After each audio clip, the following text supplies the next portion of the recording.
안녕하세요. 바림소리입니다. 더디 세계문학 나스메 소세키의 마음 이은정 옮김 출판 더디 상 선생님과 나 1장 나는 그 사람을 늘 선생님이라고 불렀다. 그래서 여기에서도 선생님이라고만 쓰고 이름은 밝히지 않겠다. 세상에 알려지는 것을 꺼린다기보다 그렇게 부르는 편이 나로서는 편하기 때문이다. 나는 그 사람에 대한 기억을 떠올릴 때마다 선생님이라고 부르고 싶어진다. 글을 쓸 때도 그렇다. 대면대면하게 알파벳 따위를 사용할 마음은 눈꼽만큼도 없다. 내가 선생님을 처음 만난 곳은 가마쿠라다. 그때 나는 아직 어린 학생이었다. 여름방학을 이용하여 해수욕을 즐기러 가마쿠라에 간 친구로부터 놀러 오라는 엽서가 와서 나는 돈을 약간 마련해서 가마쿠라에 가기로 마음먹었다. 돈을 준비하는데 한 2, 3일 걸렸다.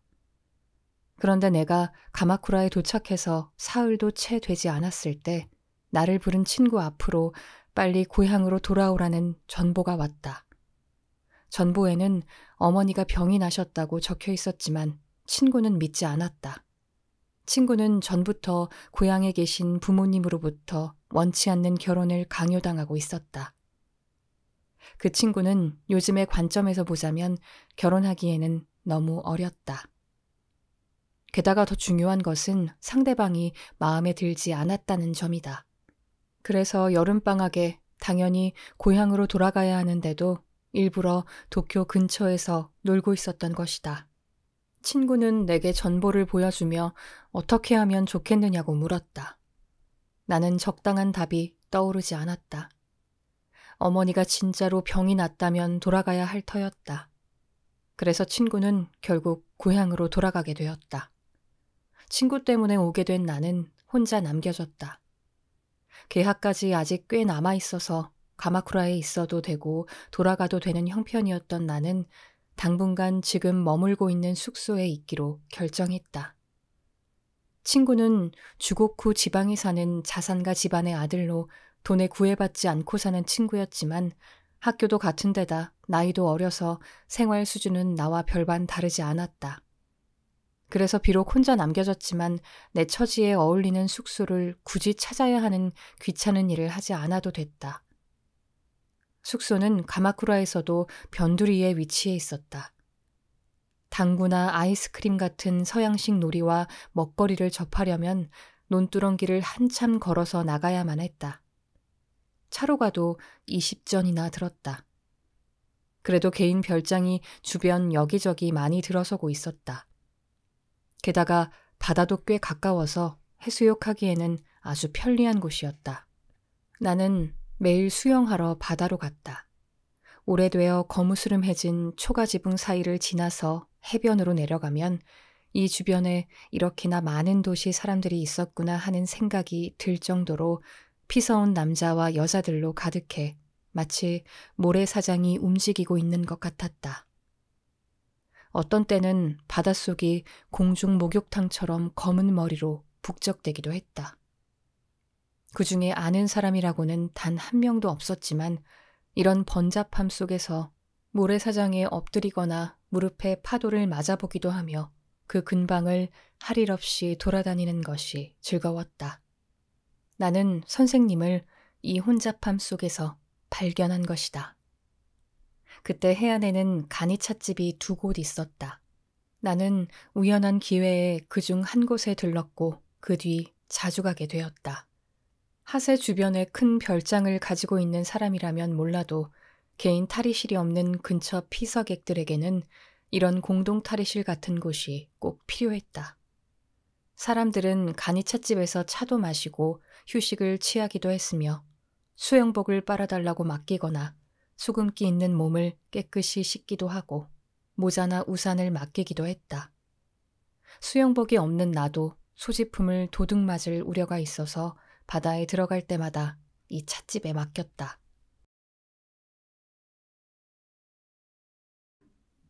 2장.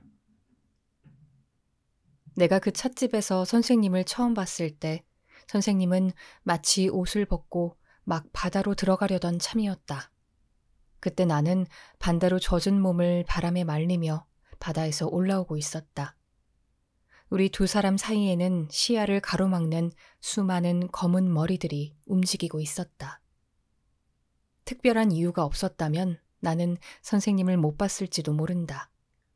그 정도로 해변은 정신이 없을 정도로 혼잡했는데도 내가 바로 선생님을 발견할 수 있었던 것은 선생님이 한 명의 서양인과 함께 있었기 때문이다. 그 서양인의 눈에 띌 만큼 하얀 피부 때문에 찻집에 들어가자마자 내 시선을 끌었다. 일본의 전통 유카타를 입고 있던 그는 유카타를 접이의자 위에 휙 던지고는 바다를 향해 팔짱을 끼고 서 있었다. 그는 우리가 입는 사루마타 외에는 아무것도 걸치고 있지 않았다. 내 눈에는 그 모습이 참 신기했다. 나는 이틀 전에 유이가하마 해변에 갔을 때 서양인들이 바다로 들어가는 모습을 모래사장 위에 쭈그리고 앉아 오랫동안 쳐다보았다. 내가 앉아있던 곳은 약간 높은 언덕 위로 호텔 뒷문 바로 옆에 있어서 거기 가만히 앉아있는 동안 꽤 많은 남자들이 바닷물을 뒤집어 쓸어 나왔지만 몸통과 팔과 허벅지를 내놓은 사람은 단 한 명도 없었다. 여자들은 더더욱 피부를 드러내지 않았다. 대부분 머리에 고무 두건을 쓰고 있어서 거무스름한 젓갈색과 청색과 남색이 파도 사이에 둥둥 떠 있었다. 그런 걸 목격한 내 눈에는 사루마타 하나만 입고 모두의 앞에 당당히 서 있는 서양인이 굉장히 신기해 보였다. 그는 잠시 후 옆에 쭈그리고 앉아있는 일본인에게 몇 마디 건넸다. 그 일본인은 모래 위에 떨어져 있던 수건을 집어들더니 바로 머리에 두르고 바다를 향해 걸어가기 시작했다. 그 사람이 바로 선생님이었다. 나는 단순히 호기심이 발동해서 해변을 나란히 걸어 내려가는 두 사람의 뒷모습을 지켜보고 있었다. 그들은 곧장 파도 속으로 발을 집어넣었다. 수심이 얕은 바다가 꽤 멀리까지 이어지고 있었다. 두 사람은 그곳에서 왁자지껄하게 떠들고 있는 사람들 사이를 지나 비교적 널찍한 곳까지 가더니 헤엄치기 시작했다. 그들은 머리가 조그맣게 보일 때까지 계속 헤엄쳐서 나아갔다. 그러고는 되돌아와서 곧장 해변으로 다시 올라왔다. 찻집에 도착해서는 우물물로 몸을 씻지도 않은 채 그냥 몸만 닦고 기모노를 걸치고는 바로 어딘가로 가버렸다. 그들이 가고 난 후 나는 접이의자에 앉아서 담배를 피웠다. 그리고 바다를 바라보며 선생님에 대해서 생각했다. 아무래도 어디선가 본 적이 있는 얼굴 같았다. 하지만 언제 어디서 만났는지 도무지 떠올릴 수가 없었다. 그때의 나는 평화롭다기보다 무료함에 고통스러워하고 있었다. 그래서 다음 날도 선생님을 만났던 시간에 맞춰 일부러 찻집에 갔다. 그런데 서양인은 오지 않고 선생님 혼자 밀짚 모자를 쓰고 들어왔다. 선생님은 안경을 벗어서 탁자 위에 올려놓은 다음 바로 수건을 머리에 두르고는 성큼성큼 걸어서 해변으로 내려갔다. 선생님이 어제처럼 수많은 해수욕객들 사이를 빠져나가 혼자서 헤엄치기 시작했을 때 나는 갑자기 그 뒤를 따라가고 싶어졌다. 나는 바닷물을 머리 위까지 튀기며 얕은 곳에서 상당히 깊은 곳까지 가서 선생님을 목표로 양손을 번갈아 휘두르며 헤엄치기 시작했다. 선생님은 어제와 달리 둥글게 선을 그리며 엉뚱한 방향으로 가더니 해안가로 다시 돌아오기 시작했다. 그래서 결국 나는 목적 달성에 실패했다. 내가 육지로 올라와 물이 떨어지는 손을 털며 찻집으로 들어서자 선생님은 벌써 유카타를 입고 나오더니 스쳐 지나가듯 밖으로 나갔다. 3장. 나는 다음 날도 같은 시간에 해변으로 가서 선생님을 보았다. 그 다음 날도 같은 일을 반복했다. 하지만 우리 두 사람 사이에는 말을 걸 기회도 없었으며 인사를 하는 일도 없었다. 선생님의 태도는 비사교적이었다. 일정한 시간에 후련히 왔다가 후련히 가버렸다. 주위가 아무리 떠들썩해도 그런 것에는 전혀 신경 쓰지 않는 것처럼 보였다. 처음에 같이 왔던 서양인은 그 후에는 보이지 않았다. 선생님은 언제나 혼자였다. 어느 날 선생님은 언제나처럼 재빨리 바다에서 올라와 벗어놓았던 유카타를 입으려고 했다. 그런데 무슨 이유에서인지 유카타에는 모래가 잔뜩 묻어 있었다. 선생님은 모래를 털어내려고 뒤로 돌아서서 유카타를 두세 번 털었다. 그러자 유카타 아래에 놓여있던 안경이 접이 의자의 나무판 틈새로 떨어졌다. 선생님은 흰 가스리에 해코우비를 두른 후에야 안경이 떨어진 것을 알아차리고 급하게 그 근방을 찾기 시작했다. 나는 의자 아래로 머리와 손을 밀어넣어 안경을 꺼냈다. 선생님은 고맙다고 인사하고 내 손에서 안경을 집어들었다. 다음 날 나는 선생님을 쫓아서 바다로 뛰어들어갔다. 그리고 선생님과 같은 방향으로 헤엄쳐갔다. 한 200m 정도 바다로 나갔을 즈음 선생님은 뒤돌아보며 내게 말을 걸었다. 넓고 푸른 바다 위에 떠있는 사람은 우리 둘뿐이었다. 그리고 강한 태양빛이 눈길이 닿는 물과 산을 비추고 있었다. 나는 자유와 환희에 취해 바닷속에서 미친 듯이 근육을 움직였다. 선생님은 팔다리의 움직임을 멈추더니 얼굴을 하늘로 향한 채 파도 위에 누웠다. 나도 그대로 따라했다. 푸른 하늘이 눈이 시릴 정도로 통렬한 색을 내 얼굴에 던졌다. 나는 기분이 참 좋은데요 하고 큰 소리로 말했다. 잠시 후 바닷속에서 일어나듯 자세를 바꾼 선생님은 그만 돌아갑시다 하며 나를 재촉했다. 체력이 비교적 좋은 나는 좀 더 바다에서 놀고 싶었다. 그러나 선생님의 말이 떨어지자마자 바로 네 그러지요 하고 흔쾌히 대답했다. 그리고 둘이서 왔던 길을 다시 헤엄쳐 해변으로 돌아왔다. 이후 나는 선생님과 가까운 사이가 되었다. 그러나 선생님이 어디에 묵고 있는지는 몰랐다. 그로부터 이틀이 지나고 3일째 되는 날 오후였던 것 같다. 선생님과 해변의 간이 찻집에서 만났을 때 선생님이 갑자기 내게 여기 오래 있을 건가? 라고 물었다. 아무 생각도 없던 나는 이런 질문의 답을 머릿속에 준비하고 있지 않았다. 그래서 어떻게 될지 모르겠습니다. 라고 대답했다. 빙긋이 웃는 선생님의 얼굴을 보자 나는 갑자기 무안해졌다. 그래서 선생님은요? 라고 되묻지 않을 수 없었다. 내 입에서 처음으로 선생님이라는 말이 나온 순간이었다. 나는 그날 밤 선생님이 머무는 곳을 방문했다. 숙소라고 해도 일반 여관과 달리 넓은 절 경내에 있는 별장 같은 건물이었다.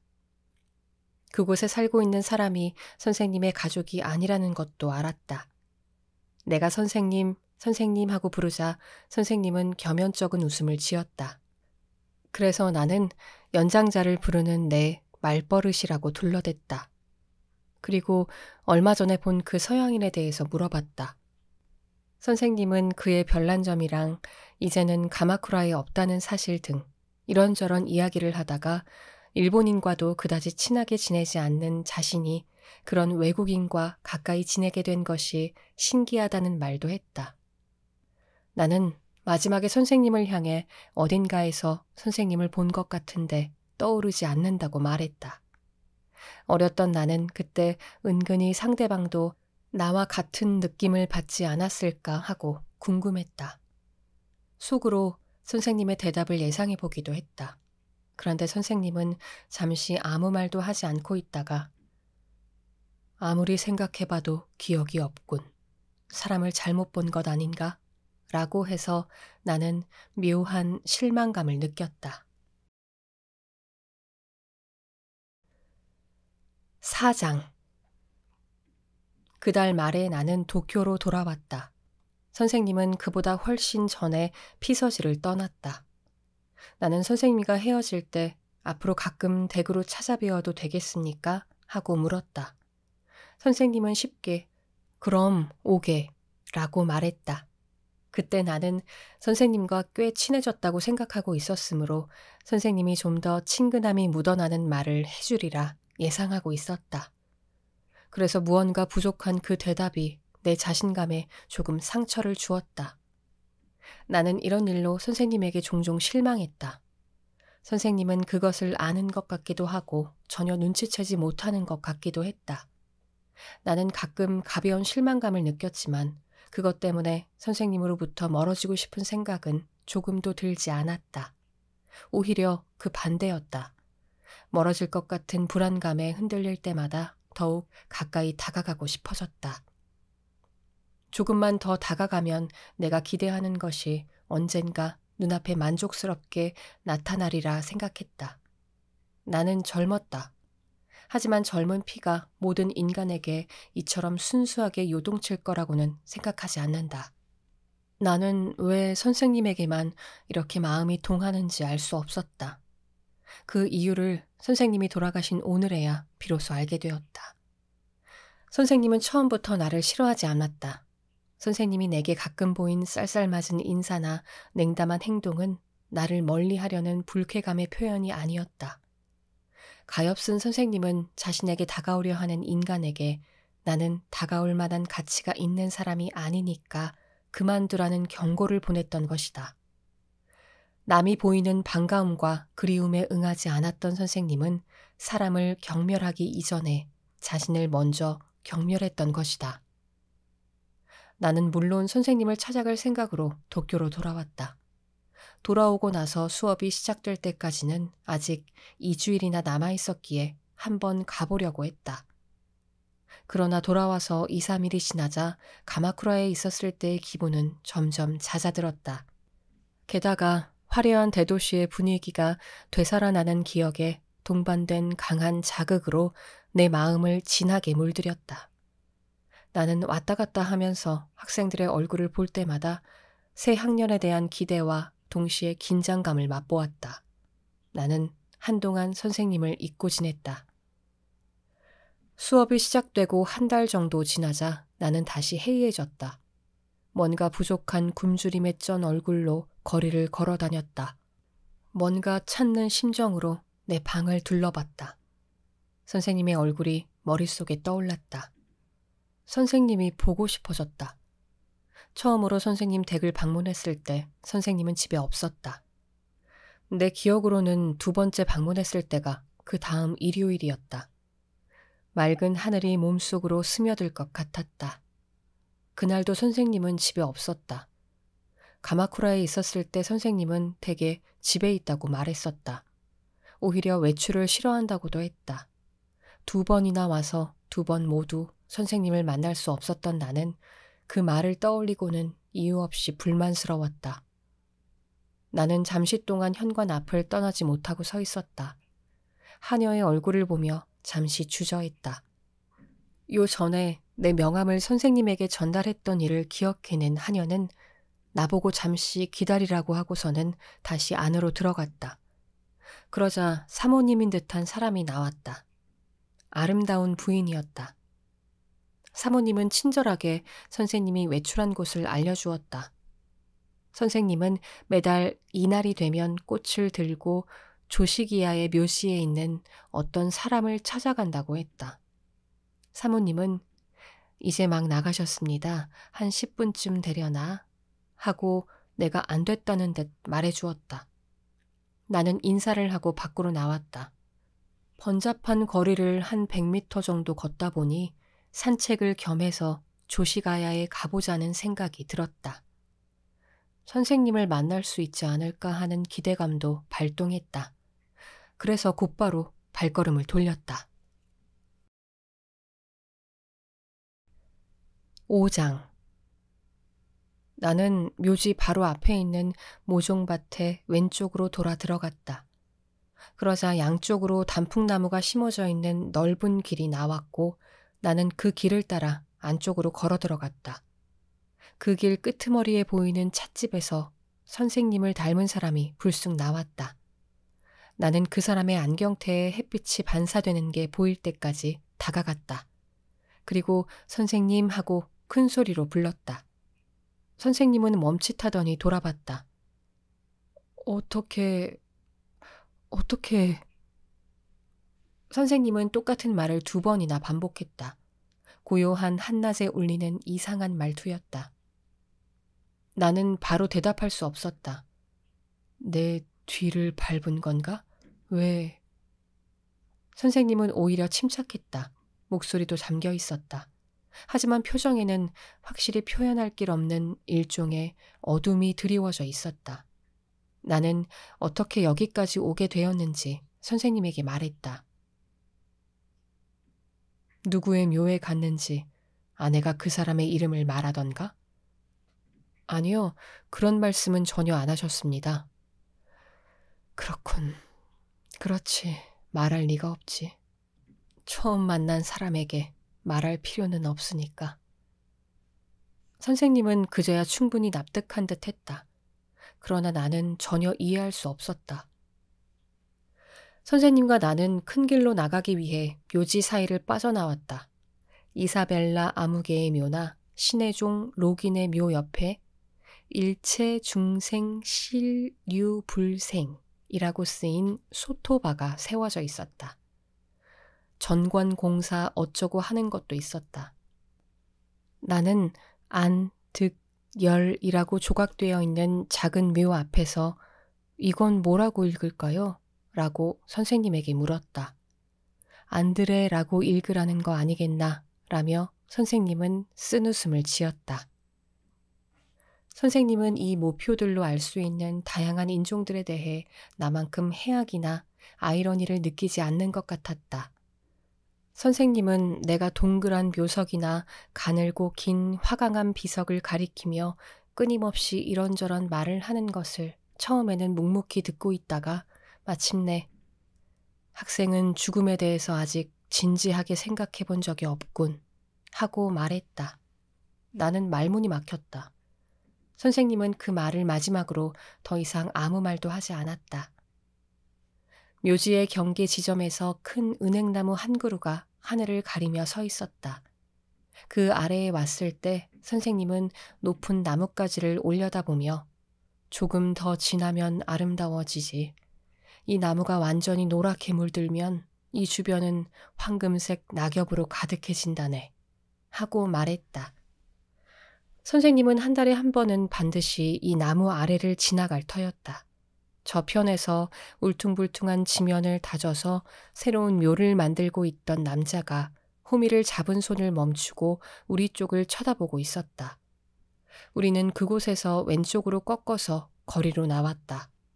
이제부터 어디로 가겠다는 목적지도 딱히 없던 나는 그저 선생님이 걷는 대로 따라 걸어갔다. 선생님은 평소보다 더 말수가 적었다. 하지만 별로 불편하지 않아서 어슬렁거리며 같이 걸어갔다. 곧장 댁으로 돌아가십니까? 딱히 들를 곳이 없으니까. 우리는 말없이 남쪽으로 뻗어있는 비탈길을 내려갔다. 선생님의 댁의 묘가 저기 있습니까? 하고 내가 또 말을 걸었다. 아니, 그럼 누구 묘입니까? 친척분입니까? 아니네. 선생님은 그 외에는 아무 대답도 하지 않았다. 나도 더 이상 묻지 않았다. 한 100m쯤 걸었을 때 선생님이 갑자기 말을 꺼냈다. 그곳에는 내 친구의 묘가 있네. 친구분의 묘를 매달 찾아가시는 겁니까? 그렇다네. 그날 선생님은 더 이상 아무 말도 하지 않았다. 6장. 그 후 나는 가끔 선생님을 방문하게 되었다. 갈 때마다 선생님은 집에 있었다. 선생님을 만나는 횟수가 늘어나면서 나는 점점 더 자주 선생님 댁 현관을 드나들었다. 하지만 나를 대하는 선생님의 태도는 첫 인사를 했을 때나 친해진 후나 크게 달라진 게 없었다. 선생님은 언제나 조용했다. 어느 때는 너무 조용해서 외로울 정도였다. 나는 처음부터 선생님에게 다가가기 어려운 불가사의함 같은 것을 느끼고 있었다. 그런데도 가까이 다가가지 않고서는 배길 수 없는 욕구가 강하게 움직였다. 선생님에게 이런 느낌을 가진 사람은 어쩌면 나뿐이었을지도 모른다. 그러나 나만의 이 직감이 나중에 입증되었기 때문에 나는 어리다는 말을 듣든 바보 같다고 비웃음을 당하든 오로지 내 직감이 믿음직스럽고 기뻤다. 인간을 사랑할 수 있는 사람, 사랑할 수밖에 없는 사람, 그런데도 자신의 품에 들어오려는 사람을 두 팔 벌려 꽉 끌어안을 수 없는 사람, 그런 사람이 바로 선생님이었다. 조금 전에 말한 대로 선생님은 시종일관 조용했다. 늘 차분했다. 하지만 가끔 이상한 그늘이 선생님의 얼굴을 가로지르는 일도 있었다. 마치 창에 검은새의 그림자가 비치듯. 비치는가 싶더니 바로 사라지기는 했지만 내가 처음으로 그 그림자를 선생님 얼굴에서 본 것은 조시가야의 묘시에서 선생님을 불렀을 때였다. 그 이상한 순간 나는 그때까지 기분 좋게 뛰던 심장의 맥박이 잠시 둔해졌다. 그러나 그것은 단순한 맥박의 난조에 지나지 않았다. 채 5분도 지나지 않아 평소의 박동을 다시 회복했다. 그리고 어두운 그림자를 잊어버렸다. 그러다 뜻하지 않는 순간에 다시 떠올리게 되었다. 작은 봄이라고 불리는 음력 10월이 막 지나려던 무렵에 어느 날 밤이었다. 선생님과 이야기를 나누던 나는 갑자기 선생님이 일부러 알려준 커다란 은행나무가 떠올랐다. 계산해보니 선생님이 매달 참배를 가는 날이 그로부터 딱 사흘 후였다.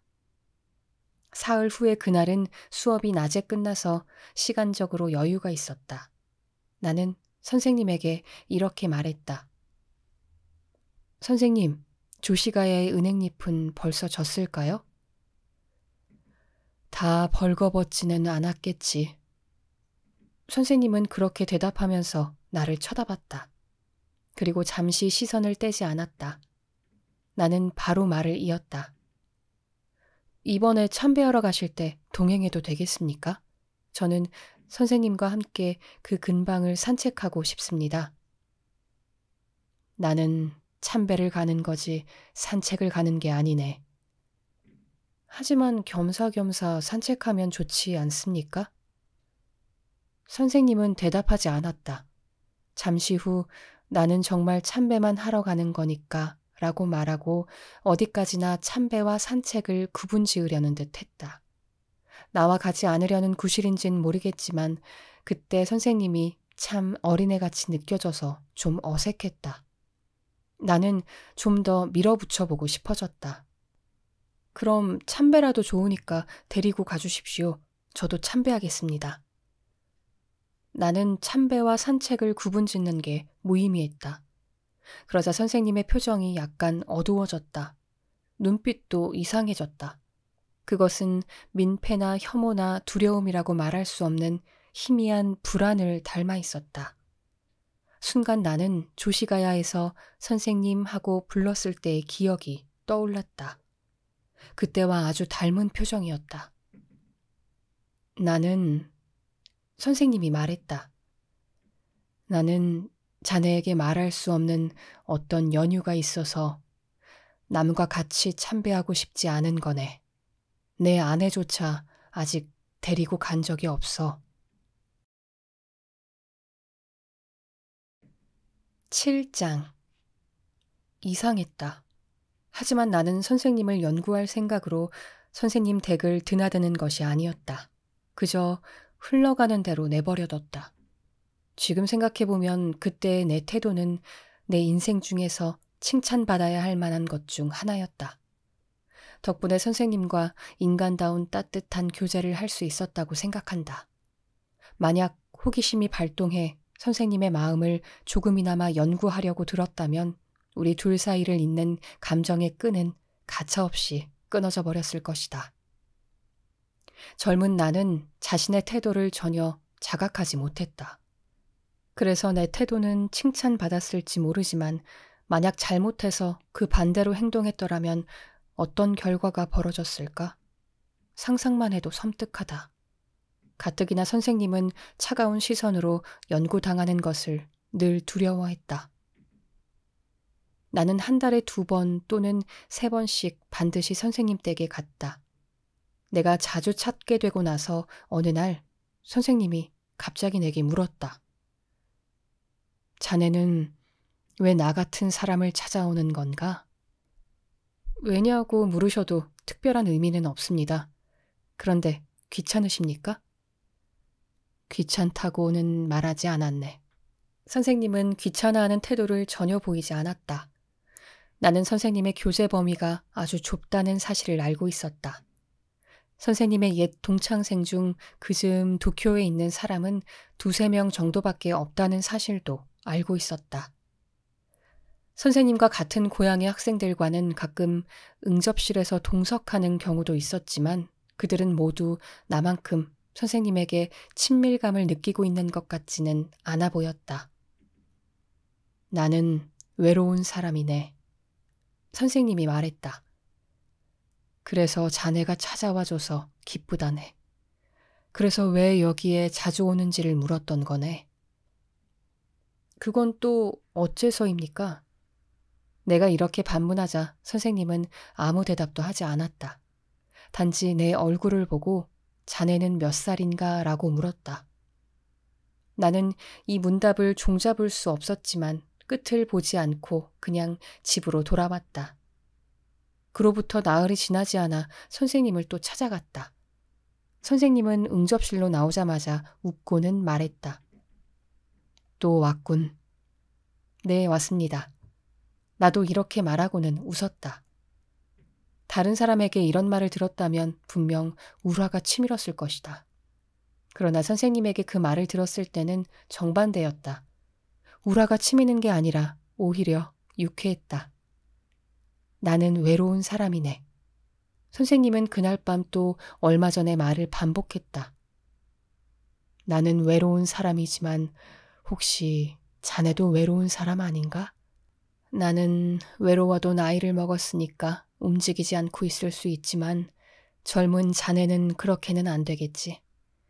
움직일 수 있는 만큼 움직이고 싶을 거야. 움직여서 뭔가에 부딪히고 싶겠지. 조금도 외롭지 않습니다. 젊은 만큼 외로운 것도 없는 법이지. 그런데 왜 자네는 우리 집에 오는 건가? 며칠 전의 말을 선생님은 또다시 반복했다. 자네는 아마도 날 만나도 여전히 외로울 거네. 내게는 자네를 위해 그 외로움을 뿌리부터 뽑아버릴 만큼의 힘이 없으니까. 자네는 언젠가 다른 사람을 향해 팔을 벌려야 할 거야. 그리고 언젠가 우리 집에도 찾아오지 않게 될 테지. 선생님은 이렇게 말하며 쓸쓸한 웃음을 지었다. 8장. 다행스럽게도 선생님의 예언은 실현되지 않았다.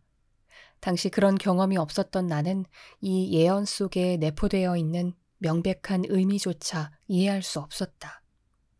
나는 여전히 선생님을 만나러 갔다. 그러던 중 어느새 선생님과 같이 밥을 먹게 되었다. 자연스럽게 사모님과도 말을 트게 되었다. 나는 보통 사람으로 여자에게 냉담하지 않았다.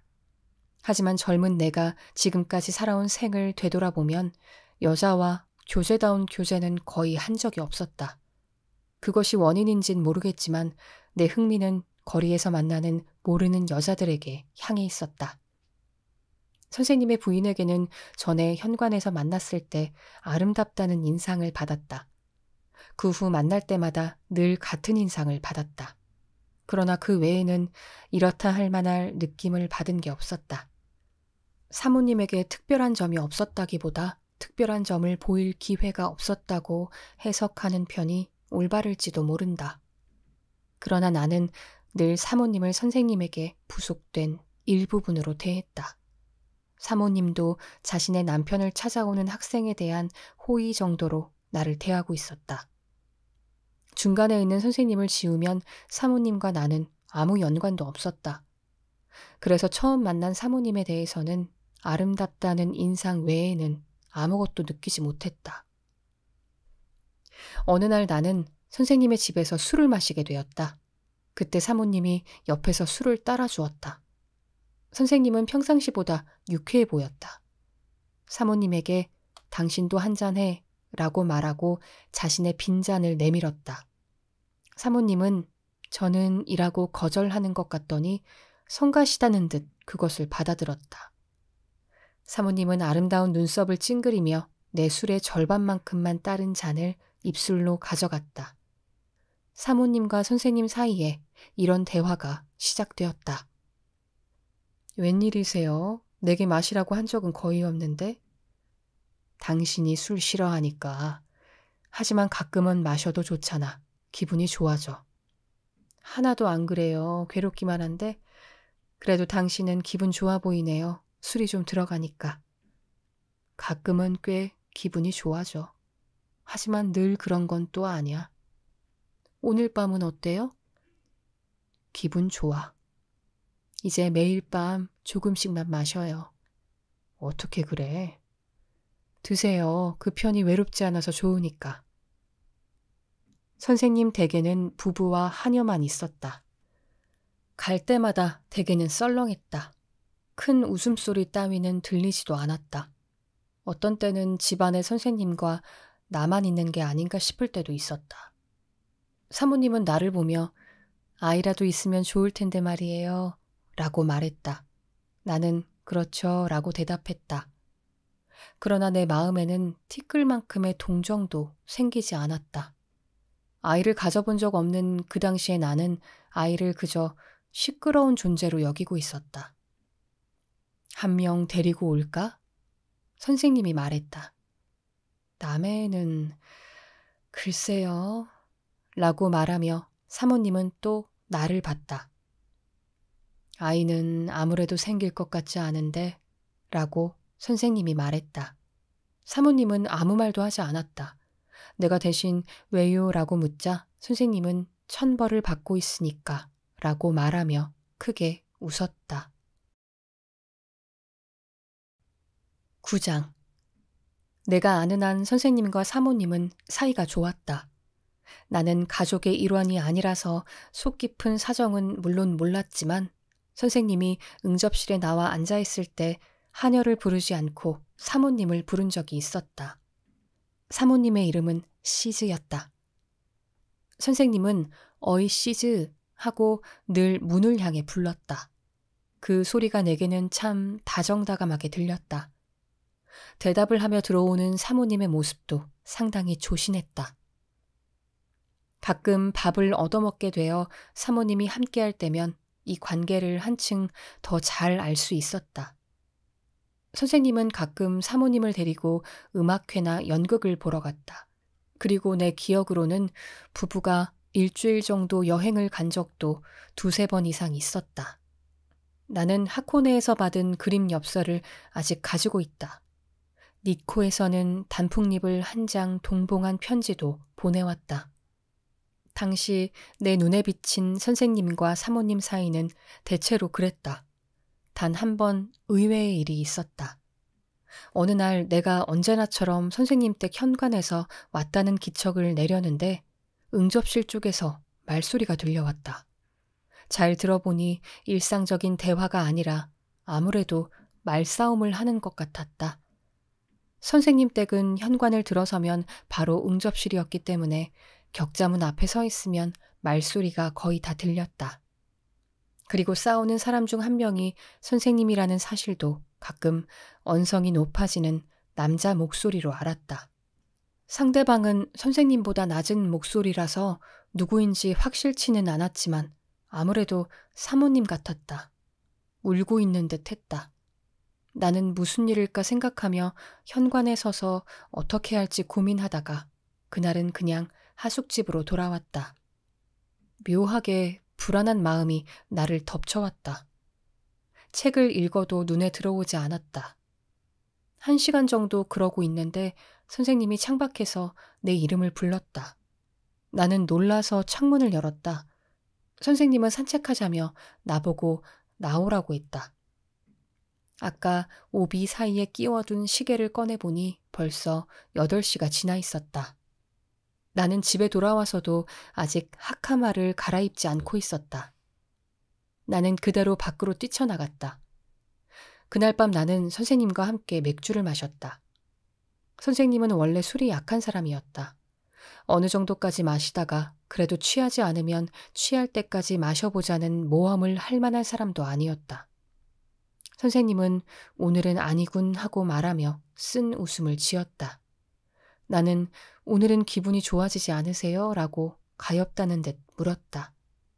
내 머릿속에는 시종일관 아까 일이 맴돌고 있었다. 안주의 뼈가 목에 걸린 것처럼 괴로웠다. 그냥 이야기해버릴까 생각하다가 다시 그만두는 편이 좋겠다고 그러면서 마음이 왔다 갔다 해서 안절부절 못하고 있었다. 오늘 무슨 일이 있었나? 선생님이 먼저 말을 꺼냈다. 실은 나도 오늘 정상이 아니군. 그렇게 보이지 않나? 나는 어떤 대답도 할 수 없었다. 실은 아까 아내와 좀 다퉜다네. 그래서 쓸데없이 흥분하고 말았지.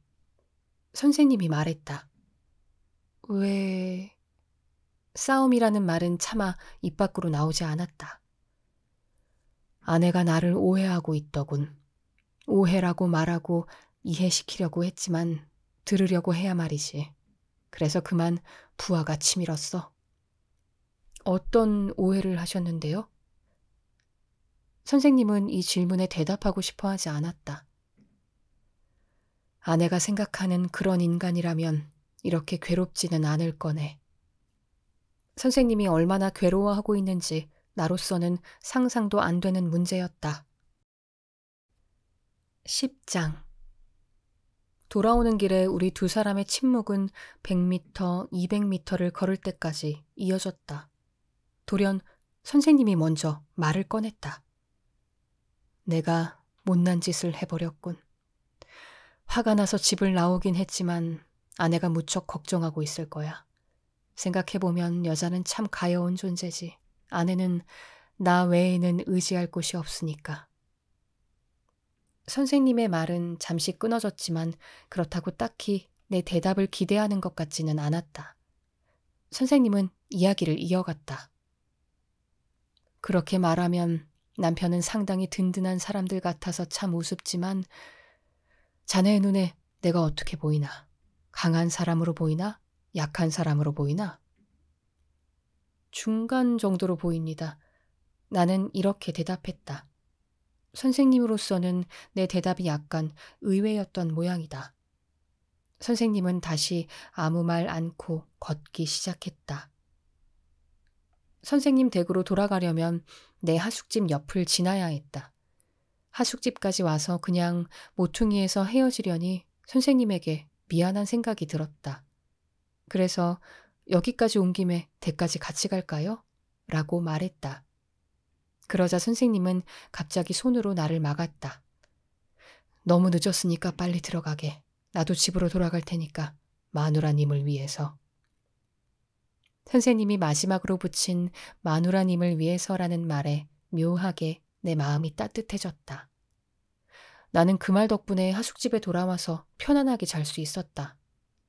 난 그 후에도 한동안 마누라님을 위해서라는 이 말이 잊혀지지 않았다.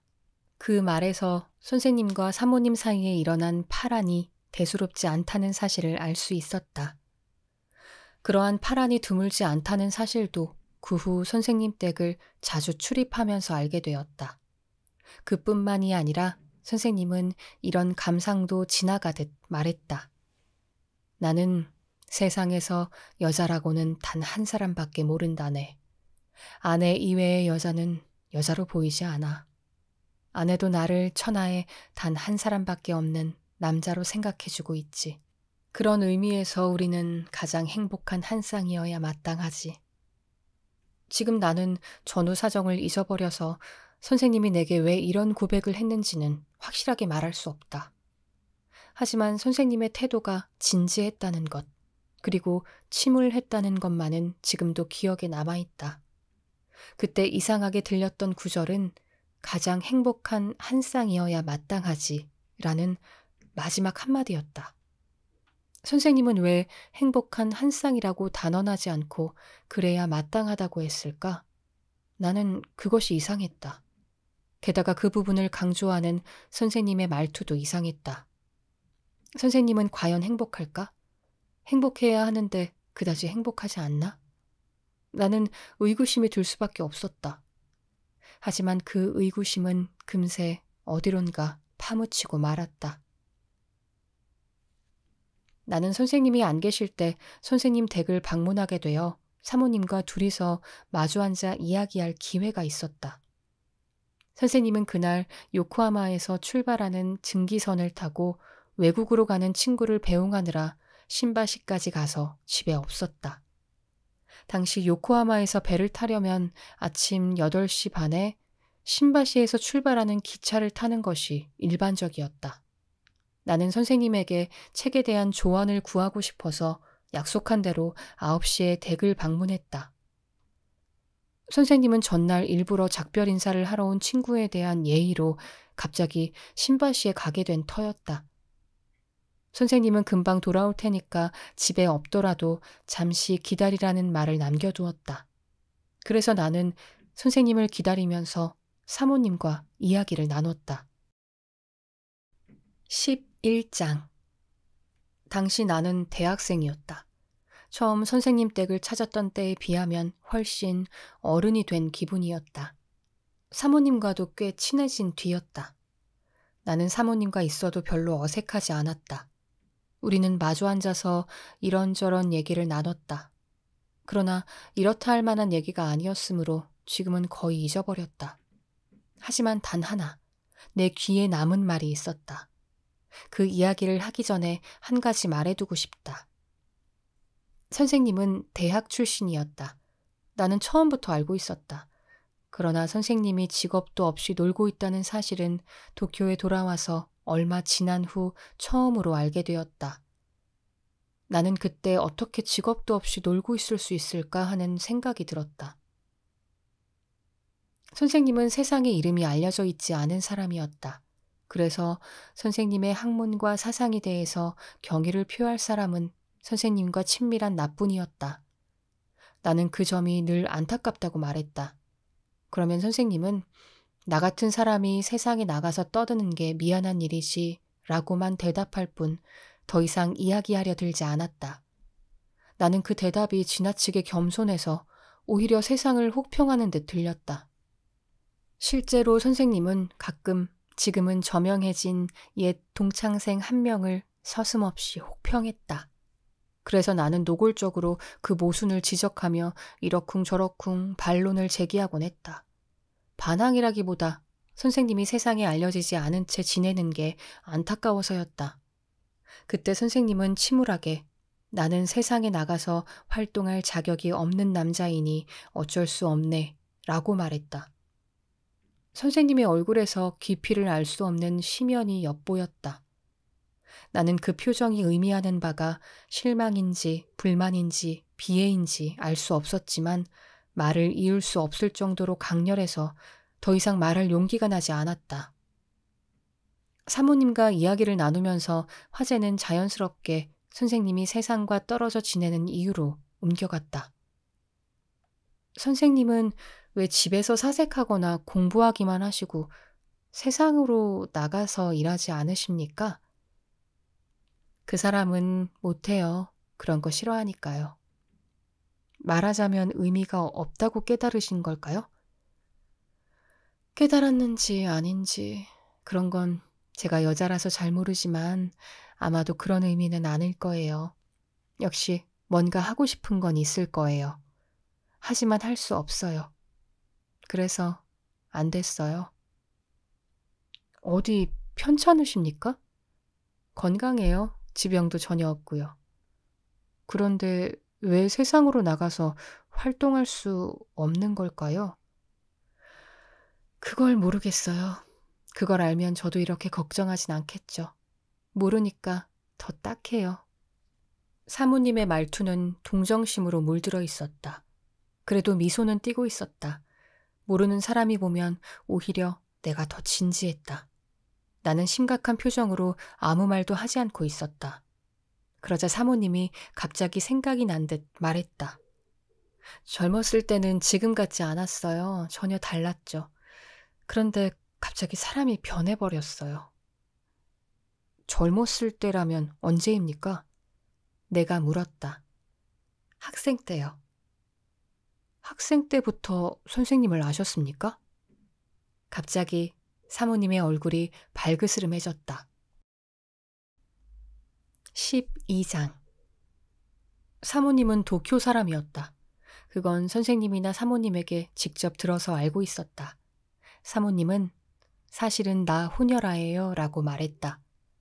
사모님의 부친은 도토리인가 어딘가 출신이고 모친은 아직 에도라고 불릴 무렵에 도쿄 이치가야에서 태어났기에 사모님은 농담으로 그렇게 말했다.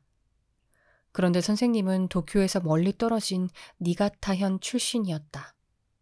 그래서 사모님이 만약 학생 시절에 선생님을 알고 있다면 고향과 관계가 없다는 점만은 분명했다. 그러나 얼굴을 발그스름하게 물들인 사모님은 더 이상 이야기하고 싶지 않은 것처럼 보여서 나 또한 더 깊이 묻진 않았다. 나는 선생님과 친해지고 나서 선생님이 돌아가실 때까지 꽤 이런저런 문제에 대한 선생님의 사상과 고차원적 감정을 접해왔지만 결혼 당시의 상황에 대해서는 거의 듣지 못했다.